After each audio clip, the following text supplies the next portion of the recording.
I've read that report, as I'm sure others have, and nowhere does it mention a £22 billion shortfall. It's simply not there. Yet, whenever Keir Starmer and the Labour government are questioned, they rely on the same narrative, blaming the previous government for supposedly leaving behind a £22 billion black hole in public finances. Whether it's their approach to protests or the arrest of social media users, Starmer often points to this so-called crisis as a justification for his actions. For a while, the public seemed to accept this explanation, but recently, an MP came forward, exposing the truth behind this financial claim, leaving Starmer and several Labour MPs in an awkward position. What exactly did this MP reveal, and is the £22 billion figure even real? This number has been used to justify some of Labour's most controversial decisions, everything from tax hikes and austerity measures to slashing services like the winter fuel payment.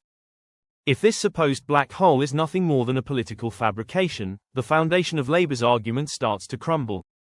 Starmer may have used misleading figures and clever messaging to justify harsh policies, but it's time to uncover the truth behind the £22 billion claim.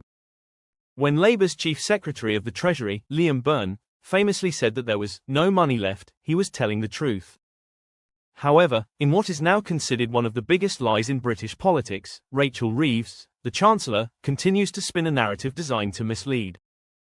Labour claims to have inherited a £22 billion overspend, not in the future, but immediately. They argue that this is the reason for drastic measures like taking £1.5 billion from pensioners while funneling money into public sector allies.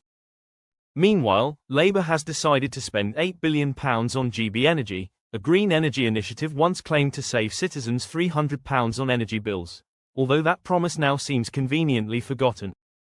The government also allocated £11 billion to overseas climate aid. Critics argue that fabricating a £22 billion financial hole while simultaneously making these spending decisions is dishonest.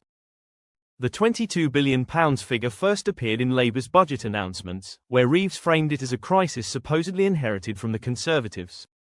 Reeves and Starmer positioned themselves as the responsible leaders cleaning up a mess, using the £22 billion claim to justify slashing winter fuel payments, raising business taxes, and cutting public sector spending.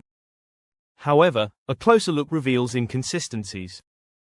The Office for Budget Responsibility, OBR, the official economic forecasting body, never mentioned a £22 billion gap. It noted a £9.5 billion shortfall, but even that was based on incomplete Treasury data and labelled as a worst-case scenario, one with no certainty on how much of it would actually materialise. Labour MP Chris Phelps challenged Starmer and Reeves, demanding an apology for misleading the public.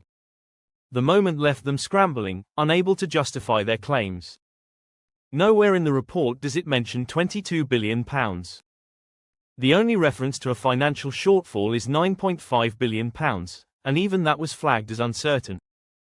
Despite this, Labour continued with its narrative, misleading the public and using this figure to justify policies based on falsehoods.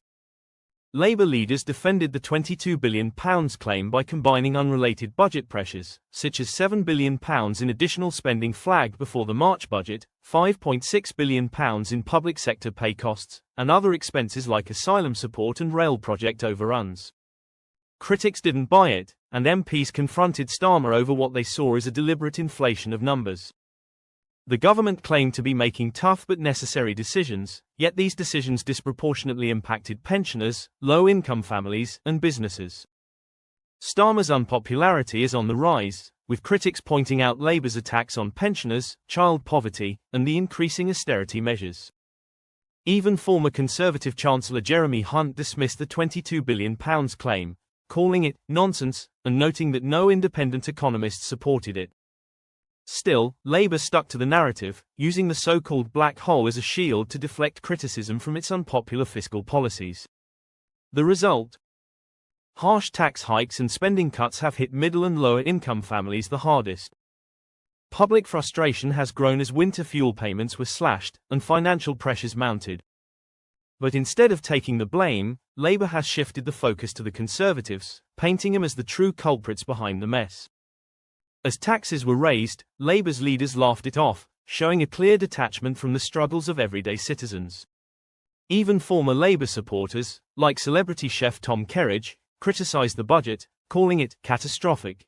Labour exaggerated the crisis to push a narrative of inherited chaos, a country supposedly in ruins because of conservative mismanagement. But in doing so, they may have severely damaged their own credibility, not only with the political opponents but with the public. The Treasury, responsible for maintaining financial transparency, also came under fire. Internal documents suggest officials were aware of the inconsistencies in the £22 billion claim but chose to proceed with it anyway. Why is this government so focused on clawing money back from the public? They won with a massive majority, yet they immediately alienated voters by cutting pensioner benefits, hiking national insurance, and introducing other aggressive tax measures. The UK's tax burden has become increasingly extreme, with inconsistencies like VAT on some goods but not others, leaving many to question the fairness of the system. While many countries around the world owe money, Labour insists on making life harder for its citizens in the name of fiscal responsibility. The growing mistrust could signal serious trouble for Labour's future. Internal tensions are rising, with backbench MPs calling for a reassessment of economic policies. Opposition parties are seizing the opportunity, painting Labour as both dishonest and incompetent. It's hard to justify Starmer's decisions, such as imposing heavy taxes and cutting winter fuel payments, when the £22 billion black hole may never have existed. Ordinary people are paying the price for a false narrative. The consequences are already becoming evident. A growing number of wealthy individuals, including millionaires, are leaving the UK, raising concerns about the long-term impact of Labour's policies. Entrepreneurs, job creators, and business leaders feel targeted, leading to capital flight. The UK is set to lose more millionaires than any other country in the coming years, with 10,000 expected to leave this year alone. Labour needs to find a new way to raise revenue, rather than penalising success. The economy is heading in the wrong direction, inflation is rising, and Labour's response remains the same, blaming a £22 billion black hole that doesn't exist. But isn't it Starmer's job as Prime Minister to stabilise the economy? Instead of taking responsibility, he continues to point fingers, almost as though he's still in opposition. One megapixel finally had enough and called him out, exposing the contradictions in Labour's approach.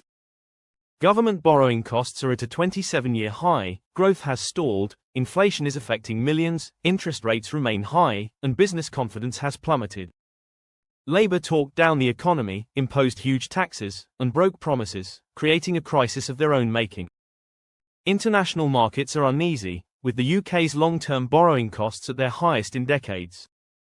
Meanwhile, the Chancellor was absent, prioritising a trip to China over addressing urgent economic concerns at home. What do you think? What other claims might Starmer and the Labour Party be using to justify their actions?